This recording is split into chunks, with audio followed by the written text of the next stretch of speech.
Hello বন্ধুরা, welcome to my new mini blog. তো বন্ধুরা, আজকে আমি আর আমার দাদা যাচ্ছি আমার পিসির ঘর। তো আমার পিসির ঘরের আগে কোন ঢাইতে আমি দাঁড়িয়েছিলাম। আর দেখো আমার 12th ক্লাসের জন্য কতগুলো খাতা নিয়েছিলাম আমি। আর এখন দেখতে পাচ্ছি এই যে আমরা এখন পিসির ঘর পৌঁছে গেছি আমাদের। আর আমার পিসির ঘরটা এটা পুরো, আর এখানে একটা নতুন ঘর বানানো হচ্ছে পিসিদের। আর পিসিদের ছাদে উঠে দেখি ওখানে একটা দেখো কত সুন্দর পায়রা, আর পায়রাটা উঠে গেছে ওখানে। আর তারপরে বুঝতে পারছি যে আমি কোথাও উঠেছি। আমাদের পিসিদের যেহেতু পোল্ট্রি ফার্ম আছে, তাই আমরা এখন যাব পোল্ট্রি ফার্মে ঘুরতে। তো ওই যে সামনে দেখো পোল্ট্রি ফার্মটা দেখা যাচ্ছে, ওইটাই পিসিদের পোল্ট্রি ফার্ম। আর এখন দেখো আমি পোল্ট্রি ফার্মে পৌঁছে গেছি, এই যে দেখো। আর এই পোল্ট্রি ফার্মটাই হচ্ছে পিসিদের পোল্ট্রি ফার্ম।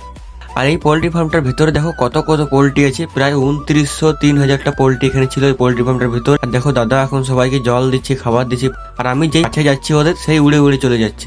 আর এখন দেখো এখানে আরো দুটো পোল্ট্রি ফার্ম আছে, মানে পিসিদের টোটাল 3টে পোল্ট্রি ফার্ম আছে। আর আগে গেছিলাম দেখো ওই দূরে পোল্ট্রি ফার্মটা দেখা যাচ্ছে ওইটাতে। আর পিসিদের বাড়িতে এসে দেখি দেখো এই যে গাছটাতে কত সামনে সামনে ইঁচড় হয়েছে। পিসির ঘরের এই ব্লগটা অনেক ছোট হয়েছে, তার জন্য তোমরা একটু অ্যাডজাস্ট করে নিও। আর এবার থেকে ভালো ভালো ব্লগ আসছে, তো এই ব্লগটা যদি ভালো লেগে থাকে তো একটা লাইক করে দিও।